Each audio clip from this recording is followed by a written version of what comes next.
The most unsettling thing happened to me not so long ago. It was a family movie night, which, let's be real, is a huge win when your high school-aged kids actually agree to sit down with you for a couple of hours. And yes, before you asked, there was bribery involved. They were Sour Patch Kids, smart food, soda, all the good stuff. But we were all settled in when I happened to glance up in the dark, and what I saw made me pause. All four of us, my husband, my two kids who were in high school at the time, we were all silently scrolling our phones, even me.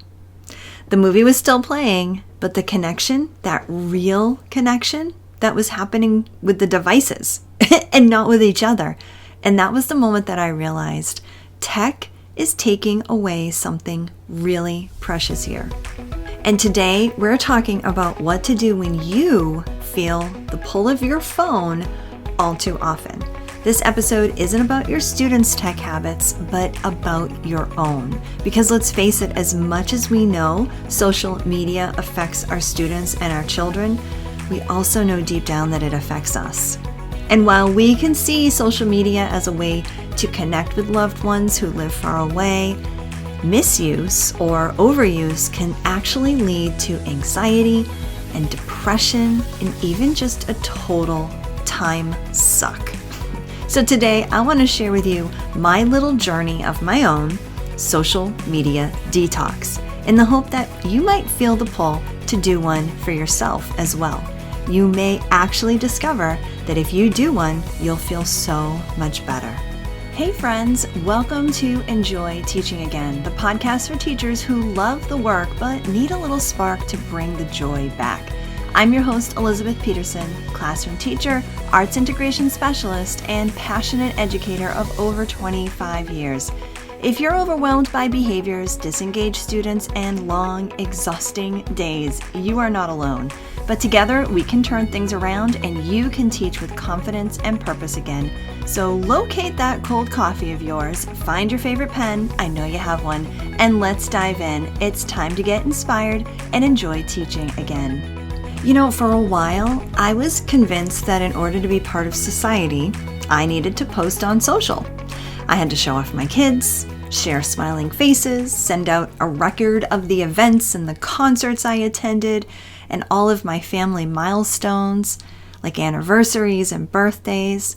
I started to get nervous if I didn't upload the set of photos that went with that exact day, like a birthday or a graduation, because then I knew Facebook would remind me of something the following year on the wrong day.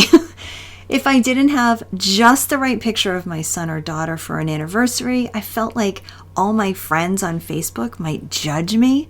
And then there was the scrolling and the seeing everyone else's highlight reels. You know what I'm talking about, right? The family pictures with all the smiles, the vacation posts, a place that I wanted to go. And as much as I was genuinely happy for them, it made me feel like a failure. Like I wasn't the most put together, the most fun mom, or the best daughter in the world. I knew it was just other people sharing the best moments of their lives on social media. I knew that they had their own struggles, but it didn't matter. That flood of positive photos in those moments when I was sitting in a corner of my room after a long day of teaching, needing a break, it made me feel like I just wasn't doing enough, and it was depressing. And I would shut off Facebook and I'd walk away feeling defeated. But then I decided to do something seemingly drastic. I stopped posting about my own life. No birthday shoutouts, no anniversary pictures, no vacation updates. And guess what? The world didn't end. I didn't lose any friends. No one came banging on my door asking where my 4th of July photos were. I just quietly stepped back, and I'll tell you, that pressure, that keep up with the world feeling, it started to fade. It was something that I was truly okay with, and I noticed a difference. I noticed a real difference in my own emotions. I did become more present. I appreciated things a little bit more, and eventually, I didn't miss sharing all of those moments with other people. I know, like total gasp, right? Now, the story doesn't end there, and I do want to share a little bit more with you because I have a feeling there are people out there who can relate, okay? But I do want to take a moment to tell you that I'm actually going to be inviting you to do a tech detox challenge with me this holiday season. Now, there's no workshop that I'm offering here. I'm not going to ask you to attend anything or sign up for anything. I just want to simply invite you to take a hard look at yourself and your own use of social media. Because when I talk to my friends, my colleagues, my family members, they feel the same way I did. And my hope is that by sharing parts of my story, that will help you. And then later in the episode, I'm actually going to explain how you can take some steps to do your own detox. Because what I discovered was when I stopped sharing on social media, that was only the first layer. Because then came what I call the scrolling stupor. Do you know what I mean? You start watching reels and shorts, and before you know it, 30 minutes, 1 hour, 2 hours have flown by. Because even though I was comfortable with not sharing on social and getting sucked into that toxic positivity of everyone else's highlights on my social feed, it was suddenly replaced with a scrolling stupor. I would watch reel after reel, short after short, and when I finally would snap out of it and put my phone down, I couldn't even remember what I had just watched. Like, nothing really stood out. Everything was a blur. And let's face it, nothing was of value. Meanwhile, I had missed time catching up with my husband. I had missed time with my kids. I had missed recording a podcast episode. Even just sitting outside, breathing in some fresh air while the sun was still out. But the worst was when I was scrolling while watching the news with my husband. He would start talking to me and I'd mindlessly answer him, and he knew it too. One time he said something to me and then left the house to go do something, and when I came out of my scrolling stupor, I realized that I was alone, and who knows for how long, and he was gone on an errand and I hadn't even acknowledged him.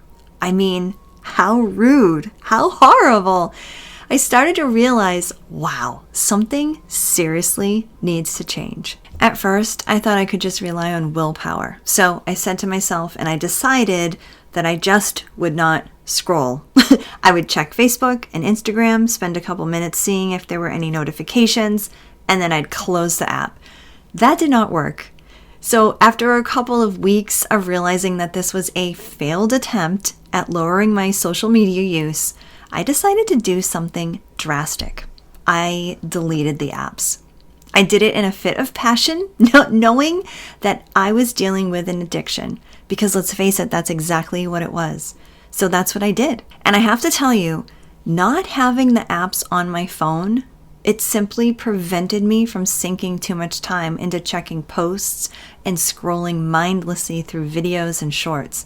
I knew that I was going to have notifications and things that I would actually want to check. And so what I had to do is actually physically go to my computer and open up the Facebook app or the Instagram app in my computer and make the effort to check on any notifications that I might have gotten. And I would check it and then I would leave and I would move on to do something different. It had been a few weeks after that point when I found myself needing to actually check Facebook at a time when I didn't have access to my computer. I think we were on like a weekend vacation or something. So I ended up having to reinstall it. But here's what I ended up doing, and this is where I'm at right now, and it's extremely helpful. When I reinstalled the Facebook app, it asked me, do you want notifications? And I said no. I rejected all the notifications.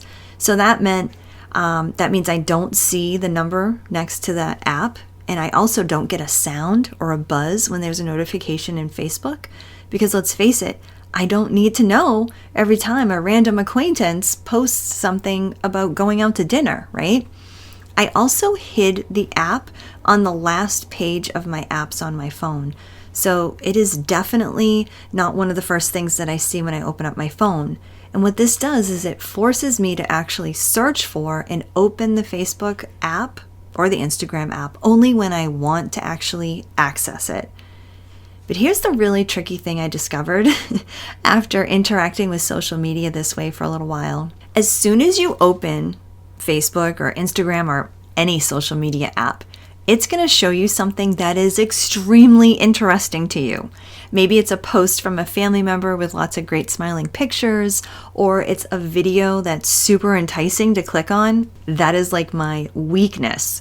And so I had to actually train myself to do yet another thing. And that is, as I'm opening up the app, I consciously do not look at what social media is putting in front of my face, and I go swiftly and directly to the notifications first. Sometimes I even put my hand up so I can't see what the thing is that Facebook is going to show me when I open up the app. Now, this approach seems to be working for me, but only because I've had a number of weeks where Facebook and Instagram were completely off my phone. I needed that clean break before I could reintroduce it into my life. And I am continuously thinking about how I'm using social media on my phone. I really need to just keep myself in check, which brings me to where I am now. I do need to do another clean break. I need to take these apps off my phone because I'm finding myself sneaking some reels here and there. Not just a little bit, but it's starting to become a lot. For example, I'll find myself moving from one room to another with my phone in my hand and actually scrolling through reels and watching them as I'm walking around the house, going into the bathroom to brush my teeth, turning up the volume so I don't miss a thing. I'm indeed falling back into some bad habits. By the way, please tell me I'm not alone here. The fact that we are so addicted to these phones is quite alarming. And so I want to invite you to do a social media detox with me for the holidays. Think about how you can detox yourself from social media, whether it's because it's affecting your mental health or your physical health, or because you're wasting hours of your life in a scrolling stupor. So I have some steps that you can take to give you that little boost you might need to give yourself that opportunity to go into a social media detox with me. All right. The first thing is something you can do right away. I just want you to do some reflection, just like I ask my teachers to do with me who are inside the classroom reset. There's always going to be some reflection first. Let's start with some self-awareness, okay? So today and tomorrow, just be aware of how much you go on social media. You can even look at your phone's settings to see how much time you're spending on these apps. And look at the apps that you're using. Facebook, Instagram, YouTube. YouTube is another one for me. LinkedIn, maybe Pinterest, TikTok. Really be aware. And if you want, write down the names of those apps that might be stealing away your time and your joy. I also want you to notice how going on and being on these apps make you feel. Of course, it's going to give you a dopamine hit, and that feels good, but consider what type of good it is. Is it genuine? Is it the kind of happy that makes you feel really good to your core? Now I can hear some of you saying, yeah, Elizabeth, these reels are hilarious, and they make me laugh out loud. They give me a break from whatever it is I'm dealing with after a long day at school. But if you've ever had one of those 30 to 90 minute sessions of laughing out loud to yourself, and then suddenly you wake up to the reality that time has passed and you're just sitting there by yourself, that happiness can start to seem a little shallow. Ask me how I know. Imagine if you spent that time instead talking with a friend on the phone, or texting your cousin to make plans to finally go out for dinner next week. That's what I did just a few days ago. Or maybe instead you went for a walk, or even graded some papers. There, I just said it. Even grading papers is probably a better use of your time. Also, be aware of where the app is on your phone. I'd be willing to bet that it's on your first screen when you unlock your phone. And there's the app with all its notification numbers calling you to just tap it, right? I want you to notice if when you open your phone, your thumb or your finger automatically hovers over one of those apps. That's what was happening with me. When you start to notice and really acknowledge these things and be honest with yourself, That's the first step. Okay, so being aware of the time you spend on social media, how it makes you feel, that's that first step. Now, the second step, I want you to consider what is doable for you. If you are really just sick and tired of social media ruling parts of your life, just delete the app. Really, you can always put it back on.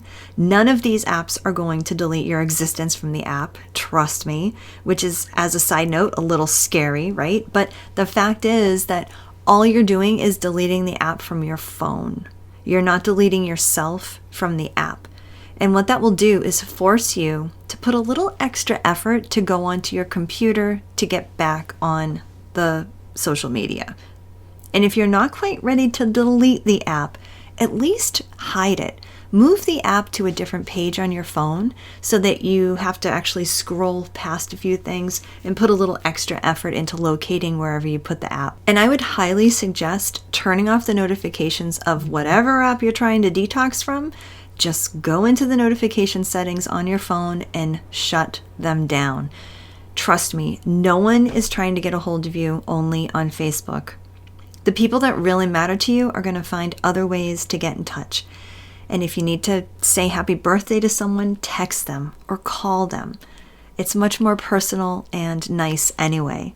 And if you need to, put a post up that says that you're taking a break from social for a while or just for the holidays or whatever it might be.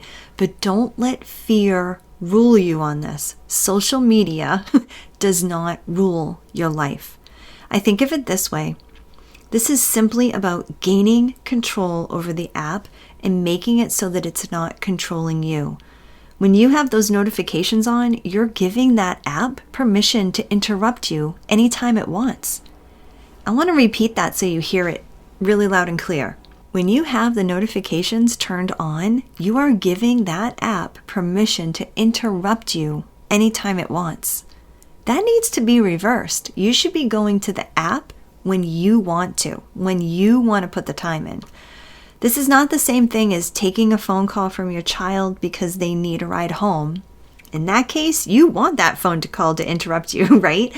But this is an app notifying you that someone has made a comment or liked a photo, or that your brother's friend's uncle that you happen to be friends with on Facebook just posted another picture. That is not the type of thing that you need to be notified about. It's like someone knocking on your door every 5 minutes just to tell you that your cousin's friends posted a photo of their sandwich. You wouldn't tolerate that kind of thing in real life, right? So why allow it in your digital life?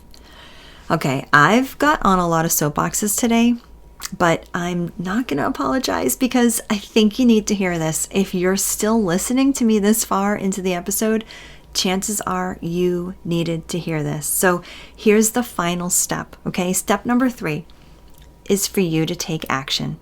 So think about this. What type of detox are you going to do? Are you going to go big? Are you going to just get rid of the apps? I challenge you to do that and see what happens.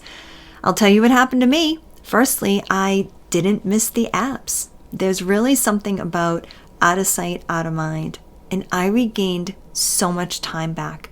I mean, hours of time during the week. I don't feel as anxious when I open up my phone. I don't feel left out when I see what other people are doing. I don't feel like a failure when I see everybody else's smiling faces.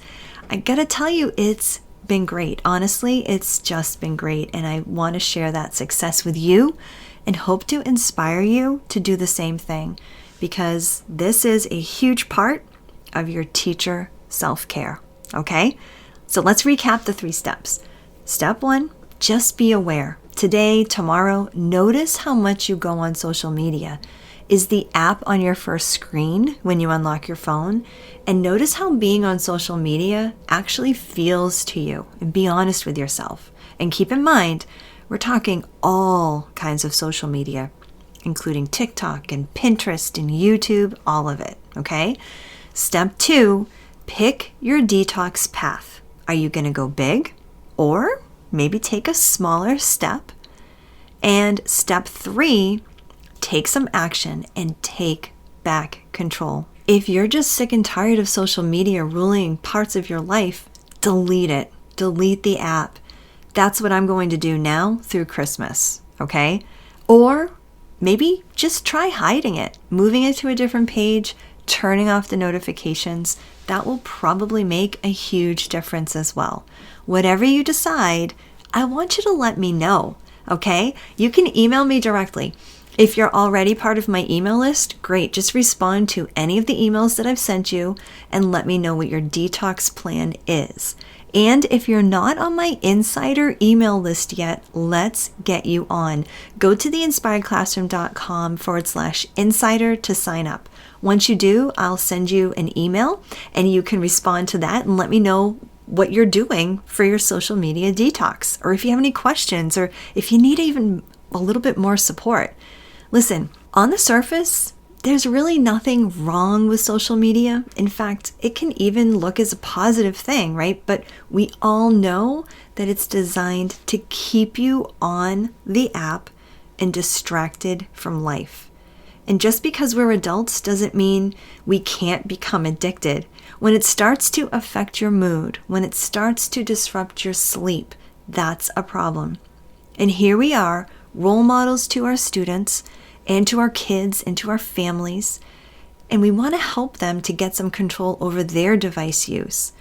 We can tell others that they need to make a change, but what a powerful step to show others that we are serious about this. You know what we say to our students for writing: show, don't tell. So for this social media detox, let's show that we're going to do this, not just keep telling others that they need to fix their device issues. And being able to confidently show that we're not ruled by our devices, by our actions, that is such a powerful message. So, are you with me? Let's do this. I hope this episode inspired you, encouraged you, or gave you a fresh idea to try. And if so, I would love for you to take a screenshot and text it to one of your teaching buddies. I'm so grateful that you landed here with me today, and it would mean the world to me if you would leave me a review over on Apple Podcast. Thanks so much for being here, and I'll catch you on the next episode. This is Elizabeth Peterson reminding you to get inspired so you can be inspiring to your students and enjoy teaching again.